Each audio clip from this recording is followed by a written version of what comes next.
Good morning, good evening, wherever you are, good afternoon, whatever time it may be. Welcome to another episode with Ales and myself. Today we'll be talking a little bit about how to focus on the important. And if you're not sure what is important in your life, then we'll talk a little bit about what are some ways we can figure that out. Exactly. With that, if you're not sure what's important in your life, I'm going to help you figure it out. So number one thing is, of course, following us on YouTube, Facebook, whatever platform you are addicted to. But there's some space for you, of course, to figure out your own priorities. For me and Raphael, one of our priorities is to kind of improve little by little as human beings and professionals if possible, which is why we decided to start our calls with what we are calling weekly check-ins. This is basically going through the commitments we declared for ourselves that are related to our healthier or more productive routines, seeing how it worked for us, and kind of readjust for the next week to see how it's working. So let's start with this one. Raphael, how was it for you? What were the commitments? What are the things you were trying to tackle this week? I know you continued some routines. Maybe you added some new ones. Maybe you struggled. How was it for you? Yeah, so our two commitments, just to recap, in case somebody may be watching that wasn't aware, one of them was relating to caffeine in the afternoon. So I'm continuing with no coffee. I've been doing tea in the morning and sometimes in the early afternoon, as well as shutting down all devices by 8:30. And I would say that I'm about 90 to 95% on point with that one. There have been a couple evenings where my timer goes off to turn the phone off, and I've got a couple things to complete. For instance, last night I was doing Duolingo, and okay, I'm going to do my 2 lessons and then turn the phone off.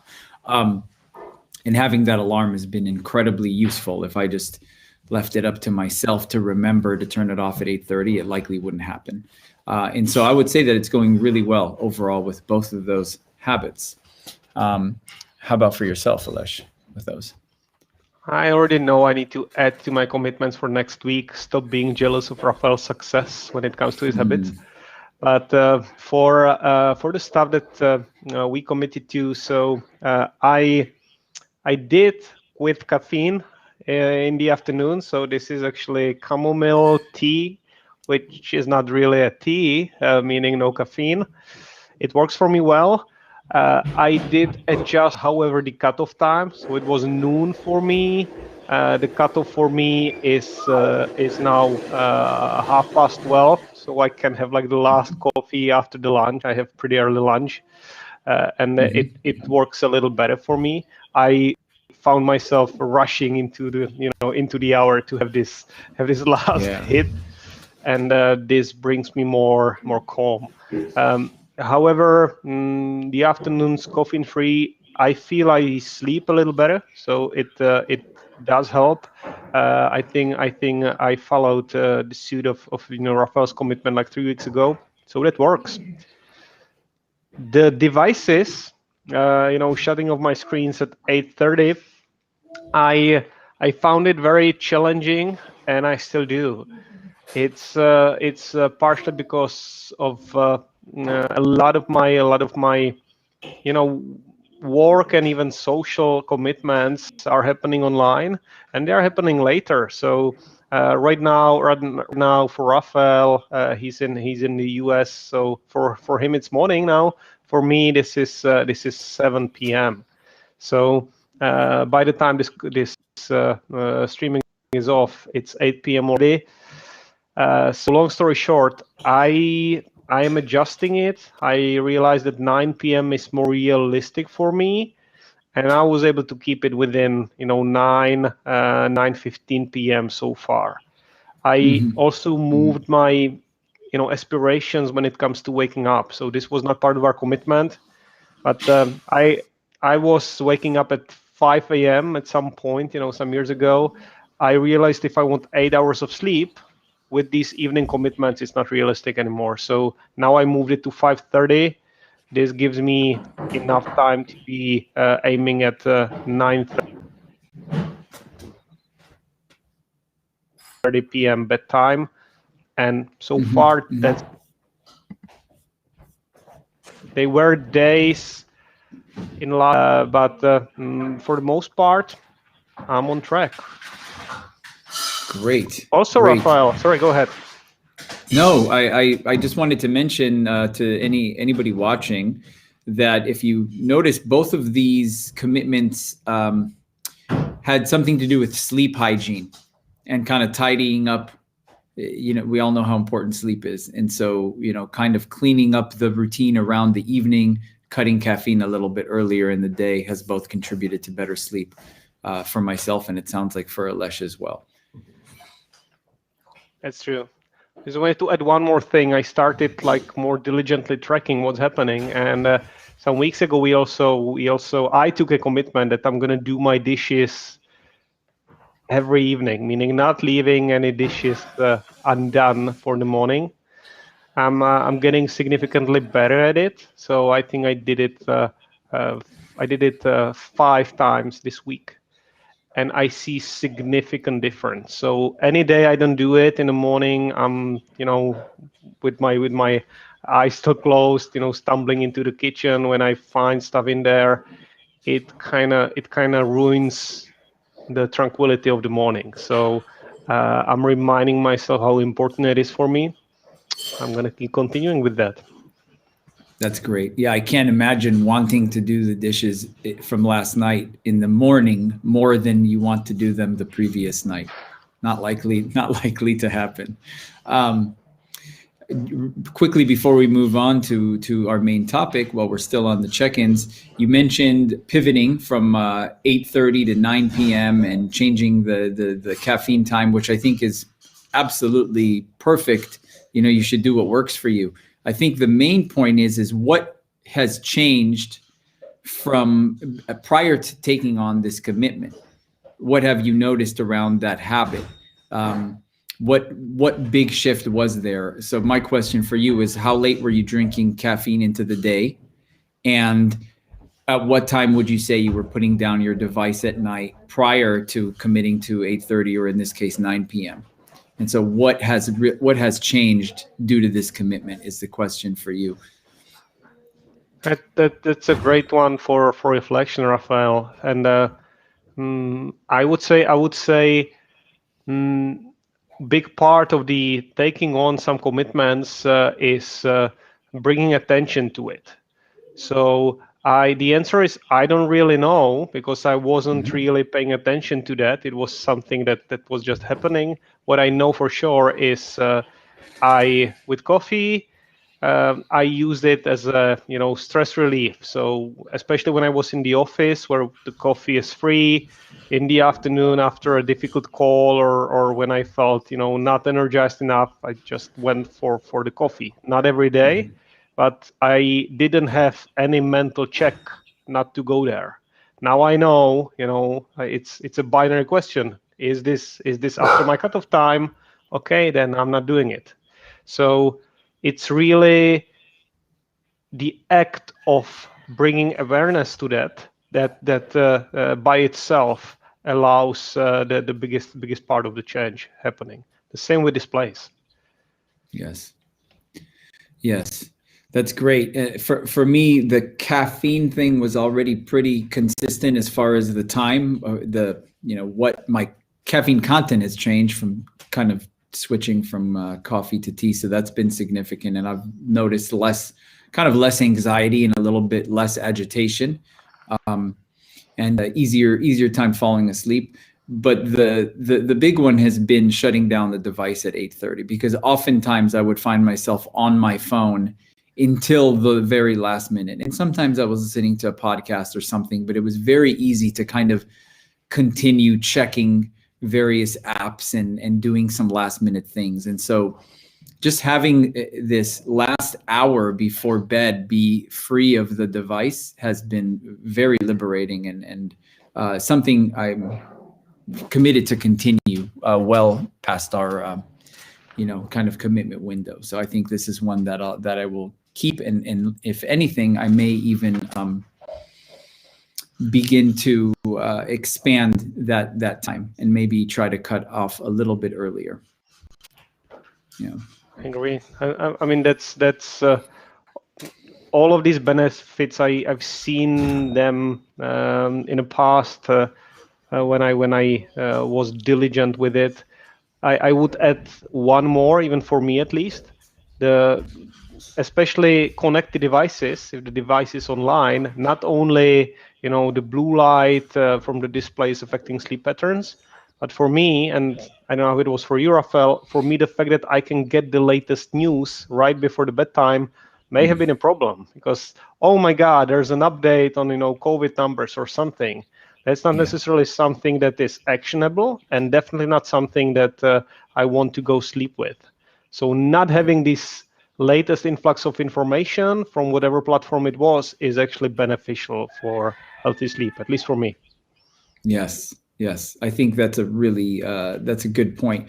In fact, I've been trying to kind of pivot what type of material I'm consuming at night, even if it's print. So I tend towards a lot of nonfiction books and things like that. And I find that when I'm reading that, my problem solving kind of business mind, looking to improve, looking for different tips and tricks and things, kind of stays on. And so I've been kind of trying to shift into fiction or reading things at night that will kind of help me turn off that problem solving part of my brain and not continue working that late into the evening. And so still working on that. Now everyone can hear your roosters, Raphael. So there's no denying that this is morning hours for you. That's right. Although sometimes 4:30, my roosters are going at it. So that's mental. Yeah. So that was our long weekly check-in. We'll try to keep it a little shorter in the following weeks, but absolutely, we will. Let me close with this. In the previous weeks we did take on new commitments, and I want to say I thought about it for myself, and I'm deciding not to take anything else right now because there's too much attention in my case needed to deepening the commitment I already took, and it's so tempting and so easy to get overwhelmed. So knowing where to keep on the current level, I think is important. That's where I am now. Well, you've just taken on another commitment. Oh man, you got me there. that was slick. Yeah. Okay. Well, Kat, hey, let's move to the other topic. So let's say that the main topic of today, as advertised, is how to focus on the important. If you've been with us last week, you may have been part of our discussion about the urgent and how to resist the sense of urgency everywhere. And we kind of thought that the urgent is also often the counterpart of the important. You need to distinguish between what is urgent and what is important, stuff like that. But it's not that easy, right? What is actually important? And how do you find out? Is it always the same? Is it changing? And even if you know, why is it so difficult not to succumb to the urgent if we all know that the important is, well, more important? So, Raphael, let's kick this off. What's your take on this? This is a great topic, and I'm looking at this, how to focus on the important. And as someone who struggles with focus in general, and I'm often kind of exploring and investigating what is important in my life, what I'm putting off. So I think this is something that's ever changing. I notice in myself a tendency to look outside of myself for what may be important, which I think is a mistake that I make. In other words, looking for approval or permission. And I think it's much more useful to really look within and maybe even take some time, weekly, daily, monthly, to reevaluate what's important to you now. because what was important to you last month may have changed. And of course, depending on your lifestyle and your work and family situation, things change, right? People's health changes, projects at work may change, relationships may change. You may notice that your intimate relationship has been suffering in some way, or maybe needs more attention, or your relationship with your children, or maybe you're behind on a project at work. So I think these things can change. And I feel like there are different categories, right? We've got our own personal needs, and we've got our kind of work needs. And in my case, I've been very reliable to prioritize my own personal needs. I'm very reliable to stick to my own personal commitments and habits. And when it comes to taking on new projects and kind of doing more at work, that is a place that I have been struggling a little bit. And so I think that I need to take a little bit of my own medicine and create some more time for getting clear on what's important month by month, and coming up with some clear things to work on each week. I've got a little bit too much freedom perhaps lately, and this is all changing pretty rapidly as I'm just a couple of weeks from harvest. And so the month of October is likely to be my busiest month of the year by far. And as well, we've got our group coaching and projects to come up with for that. So I'm feeling pretty confronted by all the various things pulling at me. So I feel like this is a very timely topic for me. I would certainly benefit from spending some time really getting clear on what is important to me, what can I let go of for the meantime, and what could use a little bit more focus or attention.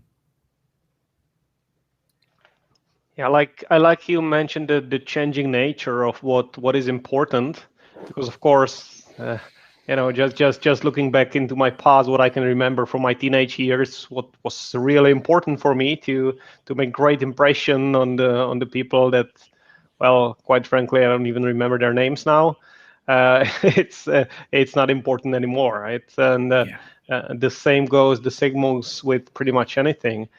That, however, makes it kind of difficult, at least for me, to assess what is the North Star, if how not to succumb to the sense of nihilism or relativism in terms of it's important now, but it may not be tomorrow, because such an attitude would weaken any sense of commitment and long-term aspiration.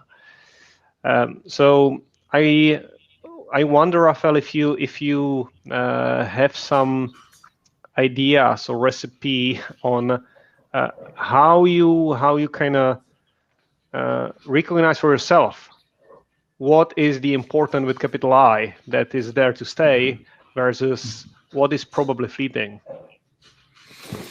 Well, again, I can speak for myself, and I think this is why I have been so committed to my own kind of self-care, because I feel like the one thing I can kind of be certain will be with me until I die is my body, right? And so it never feels like wasted time if I'm doing things for that, and I've got pretty clear goals for what I'd like for myself physically and spiritually, emotionally, and all these things.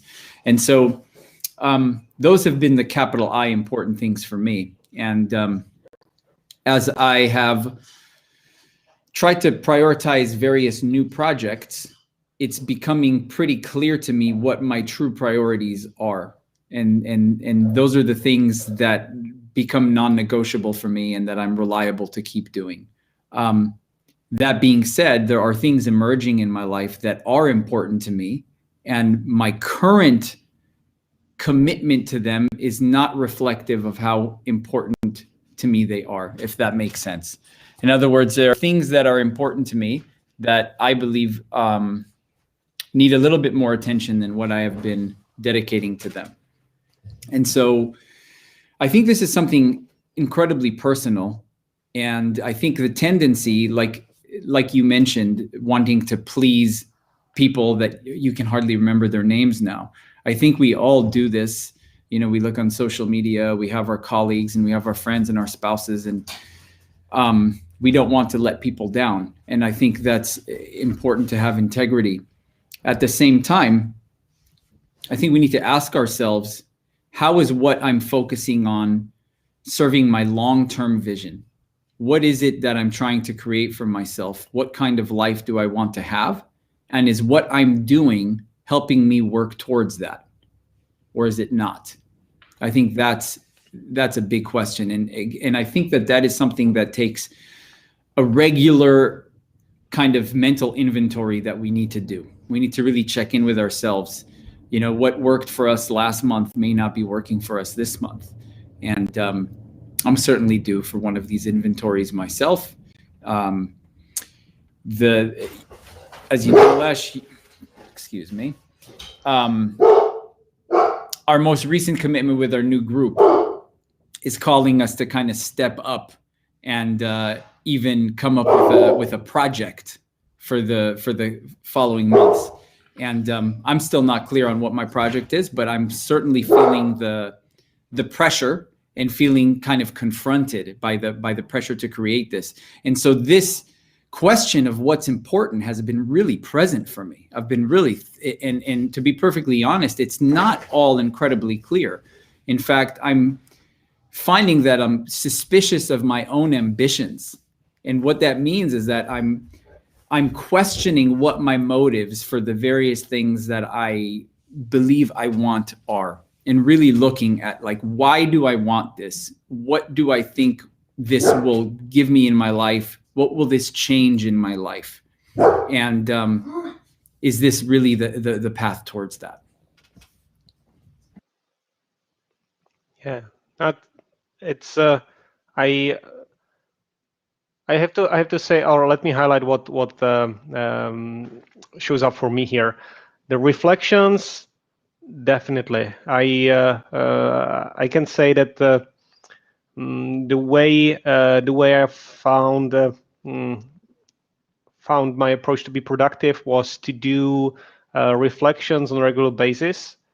And I'm not reliable to do it, really. I didn't stick to it properly, but whenever I did that, it was very valuable. So what I actually did lately, let me see if I can reach for it now.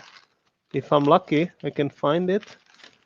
Not so lucky now. But what I did is I even recommended it on this channel earlier. I did this kind of yearly compass projection. So at the end of the year 2020, I kind of put forward some idea on paper what I want to achieve in 2021. And every 2 months or so, I kind of flip through it again. I have a hard copy. It brings me some clarity. It brings me some idea of where I'm going and whether it's still relevant or not. And to connect it with what is important, I honestly think the best way to tell is to see what was serving you in retrospect. So using Raphael's example with the maintenance of one's body, or physical fitness, would I at this point, would I look back at the time I have spent on physical exercise and consider that a wasted time? No, I would not. Therefore, this was important. While the time I spent trying to impress someone whom I don't even know now, that probably was not important, because looking back at it, reflecting back on that, this is not bringing me anything to my present. And if that's the case, it's very likely that it's not going to bring much into your future, into the self that you want to be, as Raphael phrased it. Yes, I think that's a good distinction, Alesh. And so, yeah, this is, once again, this is something that keeps coming up in our conversations. And I think a lot of people really neglect to take the time to really get clear on what it is that they want. We have these vague ideas what we kind of want, and we have a lot of yearning and a lot of hopes that we kind of hold on to. And we're not really so clear on why sometimes. I can certainly say this for myself. And I would say that would be a very wise way to spend a little bit of time on a regular basis, just checking in with how things have gone in the last month or few months, how you would like things to go, what's getting in the way. And we can kind of have a process of elimination there, right? If we don't know for sure what it is that's important, can we maybe figure out what we know is not important? Or maybe what we know we may have thought was important and may not be serving us so much now. And I think that's a good way to start, is kind of eliminating, kind of trimming the fat. And I think there's a tendency, I know for myself, to associate what's important with productivity, right? We've kind of been conditioned to believe that we should always be busy, and we should be producing, and we should be making more money. We should be doing more, doing. Well, if you're someone who tends towards overwork, workaholism, constant busyness, and you're not someone who finds a lot of space in your life, and maybe that's taking a toll on you, doing nothing may be important for you. Maybe. I can't tell you, but maybe that's something one can answer for themselves. And if you're someone who tends more towards kind of wasting time and being leisurely and kind of lacking productivity, then maybe a little bit more structure and rigor might be in order. And so the point that I'm trying to make here is that sometimes leisure is equally as important as busyness and productivity, and kind of downtime. And so if someone really enjoys social time with friends or watching a movie with their family, this is not necessarily time wasted. In fact, that may be one of the more important things you're doing throughout your week. If that's the kind of time that you have to connect with your family or with your friends, that could be at least as important as whatever project you may be working on. And again, these are things that we really have to answer for ourselves, and really look inward and not be looking to others to give us permission or to validate what we believe is important. This is really something personal that we have to discover for ourselves.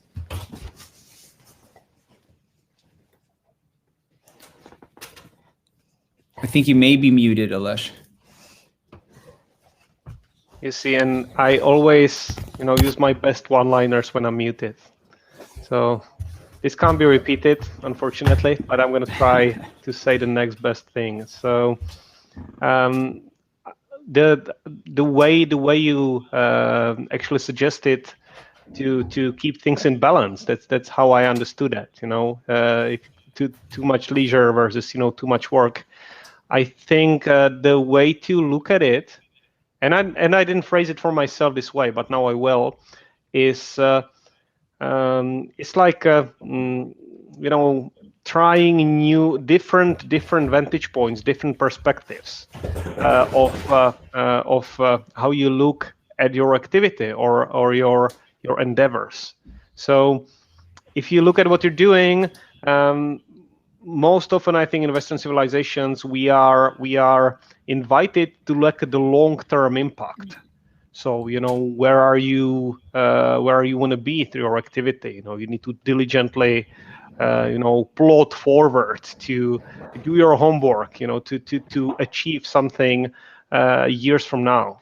But for some of us, this perspective is very difficult, right? We want to live from moment to moment. If that's you, if you apply this, mañana ethics, I'm gonna have fun now, and I'm not gonna look into the future. Maybe the perspective to try on is this long term. But Raphael mentioned also, workaholics, or those of us who guilt ourselves into thinking long term only. Then I would invite you to take the perspective of the moment. Do you want to live your present reality only as a striving into the future.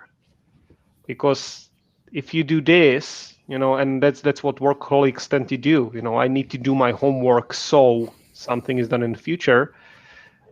Then it's always going to be the future. But you can't live in the future. You can only live in the present. So trying to recenter the perspective and look if what you're doing is important through the lens of the present, through the lens of the future, and try to swap this perspective every now and then, not to be stuck on one. Yes. And this is something, again, I think it's so important to reevaluate and kind of come back and take a look at how things have been going for us, because I, for one, am happy to pivot in light of new information.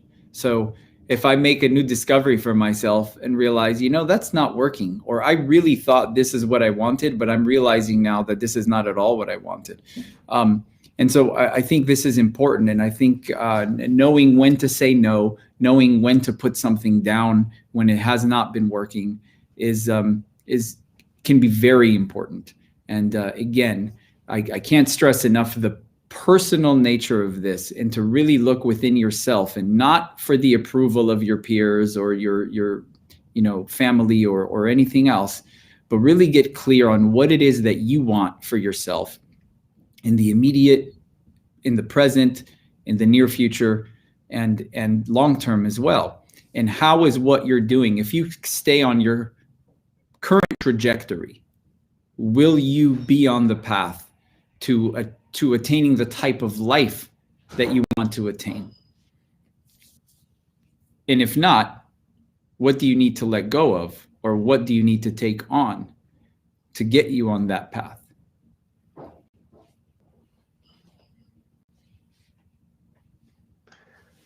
I was going to say, I agree this is important. So we identify something important. I just realized, at least for myself, that I may be sounding too preachy here, and I don't want that, because part of what I wanna share here is that I don't have it figured out. I don't know, and Raphael mentioned that as well, because we both are now in a same accountability group, and we have to figure out, like, what is our think big plan, what do we want to accomplish, and what is our dream. And I personally, I'm still finding it very intimidating, and I knew that this was going to be kind of difficult, but I underestimated how blocked I was going to be, because the leading coach of the group, Adam Quine, he's basically saying that, the way we are looking at what we want to achieve is whatever we have today plus 10%. And I realized that that's exactly how I look at it. I mean, I can't look at what's important for me, what I care about, without this filter of current reality. I can't take a clean slate approach, like this zero budgeting approach to my future, and it surprised me, because I thought I'm capable of doing that. Maybe not with ease, but without difficulties, and I'm struggling with it so much. So if you are struggling, that's probably normal. Absolutely. And thank you, Ales, for owning that you don't have it figured out. I can absolutely say the same thing. I don't have it figured out. I think the one thing I'm figuring out is that I don't have to have it figured out. Not to get into some, self-developmental gymnastics here, but I think that's perfectly reasonable. And if you're not exactly certain on what it is that you should be doing, there's a lot of value to focusing on how you're doing what you happen to already be doing. In other words, if you happen to be in a job that is not what you really envision for yourself, perhaps you're taking some steps to work towards a different path. In the meantime, what can you bring to your current situation in life? How can you show up in your current positions, current relationships that embody the type of person that you would like to be and the type of life that you would like to have. Often we wait for all conditions to be ideal in order to show up for things. And that is an infinite game of waiting. There's no arrival at this kind of perfect state where there are no longer any problems to solve. Not likely to happen in our lifetime. So it's worth examining, how are you showing up for what's available to you now? Oh, let me see. This is not staged. I'll see if it's going to show on video, because this is what I have on top of my whiteboard. Wait, I need to go on full screen here for this one. So it basically says... You'll have to read it to us. I can't make it Don't out. wait until the conditions are perfect to begin. Beginning makes the conditions perfect. Yes, yes. Beautiful. Yeah, exactly my point.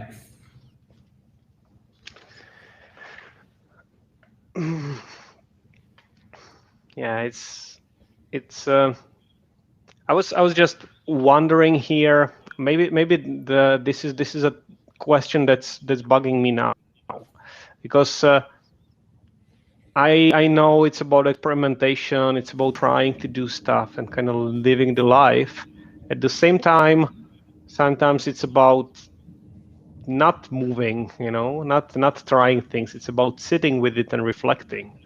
And it might sound infuriating, because if someone is just approaching this area of self, let's say this introspection, they might say, hey, guys, you're giving me contradictory advice in here. How do you know, Raphael, when to sit still, when to look at things and reflect, and when to just keep trying what's working and what's not? That's an interesting question. I think there are a couple of different parts of that to unpack. So the second part, when something's working and when is it not? I guess an example would be setting a new goal for yourself and maybe not meeting that goal.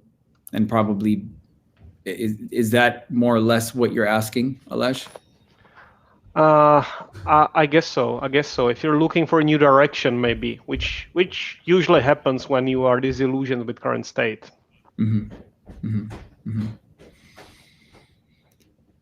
Yeah, well, again, this is something that's so personal. For myself, I can say that I have learned to let things go after a little bit of trial and error. And I have learned when to pivot. I have also kind of proven to myself that I can commit to doing something that may be uninteresting, unpleasant, difficult, or without a lot of certainty about where it's going. So an example I've shared with you, I've been meditating daily for the last 3 years or so. This was in October of 2018 that I made a decision to make it a daily practice. And I have stuck with it since then. In April of last year, I decided to take up learning another language. I chose French, and I have been doing at least 1 or 2 lessons daily since then. My French still isn't great, but I know many, many words. The contrast between, before beginning this journey of learning another language and now is extreme. So in other words, if I were immersed now, I now understand so much more than I had. And it's kind of this compounding interest, right? And there are things that I've taken on that haven't really worked out and that I've decided to pivot on. There was when you and I first met, we met in another program, and I had a kind of moonshot goal, if you will, for that particular program, which was to get into a certain, to be accepted into a certain training program. And I dropped that. and there was some pain associated with it at first, and I ended up pivoting, and now I'm kind of taking more of an interest into coaching, and I was whole with that decision. There's a certain point where being able to let something go can be really liberating, right? In other words, we commit to something, and if it's not working out for us, it's kind of like starting a new book. And if the book really sucks and it's not doing it for you, is it worth your time to finish that book? Or is it a really good idea to put that book away, donate it, move on? Life's too short to read crappy books. There are so many good books. I'd rather read a good book a second or a third time than kind of force my way through a book that's really not doing anything for me. And so I think the same goes for new projects, relationships, hobbies, whatever. You try something out, and if it's really not doing it for you, what's the real motivation to continue if it's not really delivering value to you in your life? I'm not sure if this answers the question, but I hope it does. It certainly helps, and I for myself, I gotta say it might take a second pair of eyes to look at your situation. So I would suggest to seek outside perspective also as well, because I'm having some commitments in my life, like previous study assignments, and the homework I assigned to myself a long time ago that I didn't do, but it may not be relevant. I still feel compelled to finish. It may not be necessarily needed. So looking at it through the lens of if it's still serving my current or future self, or if it's just serving my past, or if it's just punishing myself with what I haven't done. Well, my past self is not perfect, and neither is going to be my future self. Yeah, I think that's a really good point, and I'm really glad that you mentioned getting an outside perspective. And let's be very clear here, because I don't want to contradict what I said earlier. We mentioned how important it is to really look within yourself to decide what's important in your life. That being said, when you're taking on new things and you're really trying to stretch your capacity and take on more, it's important to have support.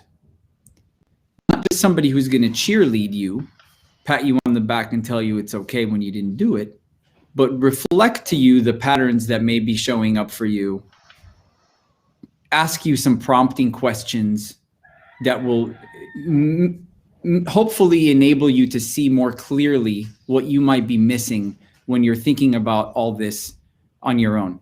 And even just voicing these things and having a soundboard. I know for myself, when I'm keeping everything to myself, I've got a million thoughts swirling around in my head. I've got, a long list of projects I'm thinking about, and they begin to all pile up, and they feel like one big thing that I'm avoiding. Oh, I'm avoiding this thing, and I'm avoiding that thing. And what does that say about me? And what does it say about my, commitment? And I'm a horrible person, and so on. And it can lead to rumination and kind of spinning.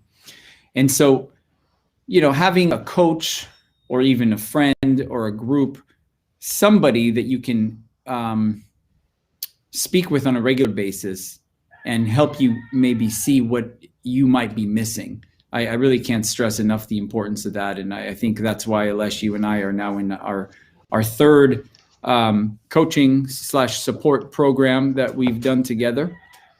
And if you remember the first program we did during the intensive, there was a speaker, Andrew Holacek, that came at the end during the intensive.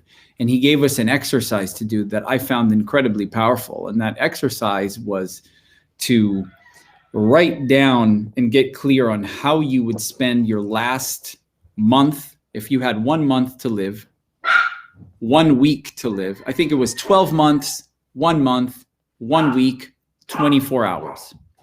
This was the exercise. I found this exercise incredibly powerful. And so, and if you're viewing this, you might want to take on this exercise yourself. If you had 1 year left to live, how would you like to spend that year? And if it was only 6 months or 1 month or a week or a day, what does that look like? And how much of that is in your current life? How much space in your current way of doing things do you have for what you would do if your time was limited, which all of our time is? We don't know how much longer we have, especially in these days. I find that this is a very powerful exercise to do, something I think I'd like to revisit in the near future. And I think that if you're not sure what's important to you, this is a great way to help yourself get clear on that. How would you spend your last 24 hours or your last week? Write that down. Take a look at it. What does that do for you? I think your priorities will quickly kind of become highlighted. And what's not important will start to really look insignificant, right? If we only have 30 days, we can start crossing stuff off of our calendar really easily. We go, well, this doesn't matter and that doesn't matter. Well, perhaps this is an exercise that we should all take some time to explore.